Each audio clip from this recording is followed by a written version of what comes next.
Hi, this is Rattlesnake Movie. Today we bring you a post-apocalyptic sci-fi movie, The Earth After a Solar Flare. The atmosphere has been completely destroyed. The average outdoor temperature is 60 degrees Celsius. Skin burns on contact with sunlight. 90% of the animals and plants, including humans, were scorched. If you want to walk outside, then you have to wear heavy protective clothing. Even so, you can't stay outside for too long. Finding food became the biggest problem to survive. Finch takes the robot dog into an abandoned supermarket. He was lucky enough to find a can of dog food on the shelf, but that was good enough. After the search was over, he drove his giant truck to the next target. The map was densely marked. Apparently, the city had been pretty much scoured by Finch. Suddenly an alarm sounded on his headset. Finch looked up and saw a dust storm ahead. He hurriedly turned the car around and fled in a panic to his refuge.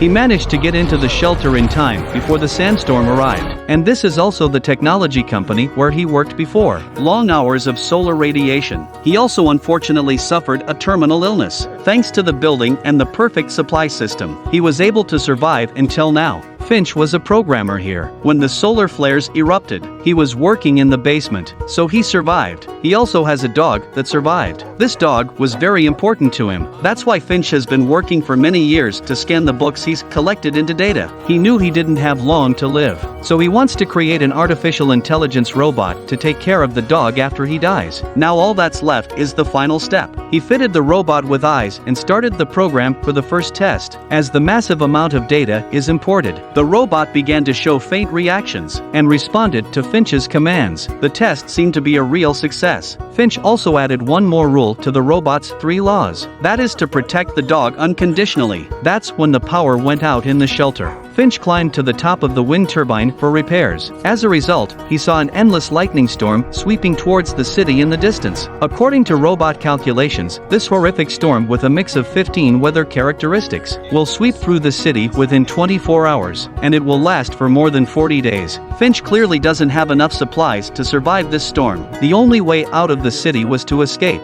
He finally settled on San Francisco. The robot told him that if he left now, the data transfer is only at 72%.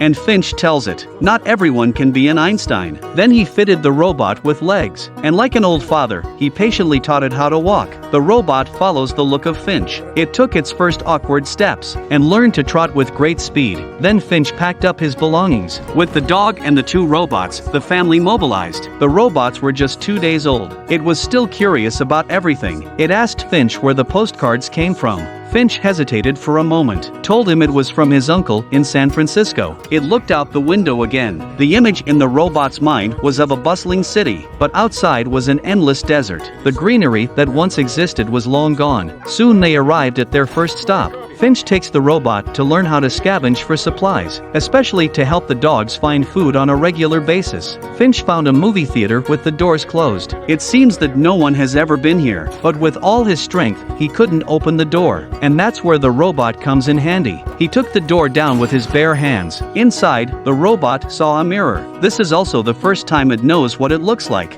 Finch gave it a huge amount of knowledge at the same time. He also helped it to develop a human-like sense of self. Finch found some bags of corn kernels on the counter. Finch picked up a metal plate on the floor. Then he poured corn kernels on the metal lid. They were having a lot of fun, and at that moment, Finch suddenly looked serious. A giant black storm was slowly approaching them, not far away. He rushed back to the RV with the robots, and quickly drove away from the city. But then they realized, with the current speed of the car cannot escape from the storm range. He immediately got out of the car. From the outside of the RV, he took out the spikes and winches he had prepared. He hammered a few of the spikes into the ground, so that the steel rope linked to it could pull the car tightly. As he hammered away, Finch ran out of steam. Just then, the robot punched down directly, so it had learned Finch's moves. The tornado was less than 400 meters away from them. The robot let Finch back into the car. It operated the winch and spikes by himself. Finch puts the dog in the doghouse. He covered all the glass windows with iron windows. The tornado is only 100 meters away. The robot takes care of the last spike.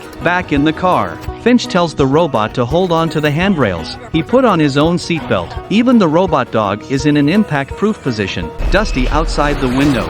Here comes the tornado. The first long nail that Finch nailed was the first to break. The car left the ground. The second steel rope broke. Next was the third, only the last one left to pull the RV. If it breaks too, they would have been dead today. Good thing the tornado is gone. RV crashed heavily. Everyone was safe and sound. Finch came out to take a look. The last long nail of the robot nail is the most stable and strong, but now, one of the tires is busted, and they didn't have a jack. There was no way to replace it. Finch even on a look of despair to look back. With the help of the robot, Finch changed the tire without any problems. He felt that the robot had become his most important travel companion. It was time to think about giving it a name. The robot suggested itself, from Napoleon to Einstein. Finally, it settled on Jeff. Obviously, the name had nothing to do with the first two. Finch decided to spend the night resting before heading out on the road tomorrow. But the dog and Jeff woke him up early in the morning. Jeff said he was learning how to talk like a dog. This might improve their relationship. Finch told it not to bother. Dogs can't talk. They were on the road again. Finch's body was deteriorating from the long drive, and he was coughing. He had to pull over next to a roadside house. He walked in to take a breather. The self-aware Jeff still did not resist the temptation to drive. As a result, it stepped on the gas and crashed into the junk car. Finch rushed out. The puppy ran in front of him. Luckily, it didn't run into the sunlight. Finch asked Jeff to bring the insulation suit over. As a result, Jeff put the car in reverse again, and it crashed again. Jeff's reckless behavior completely pissed off Finch. He put his hand in the sunlight. He was instantly burned. He told Jeff, "Your job is to take care of this dog. This is your reason for being." After an angry rebuke, Jeff was reprimanded and bowed his head, like a child who has made a mistake. After getting back on the road, Finch realized that he had just said something too harsh. To lighten the mood, he offered to talk to Jeff, but Jeff turned his body around. At that moment, Finch seemed to feel as if the robot really had a life. To apologize to him, he decided to teach Jeff how to drive, so that he could save himself some effort on the road. Soon Jeff was able to drive steadily. It even gave it a thumbs up and praised himself for being Einstein in the flesh. At dawn, Finch was sick in bed. Jeff also realizes the seriousness of Finch's condition. It became exceptionally quiet for the first time, treated with simple hot water and towels, and then drove to the nearby hospital, stopped the car. Seeing that Finch hadn't woken up yet, it decided to take the robot dog to find medicine for Finch by himself. Inside the building, it and the robot dog split up. Soon Jeff really found the medicine. It also found a coat. It was happy to put it on. It even pried open a cabinet. It was full of medicine and food. The other side of the robot dog also found a box of cookies. It hurriedly extended its mechanical arm to get it. One accidentally fell down.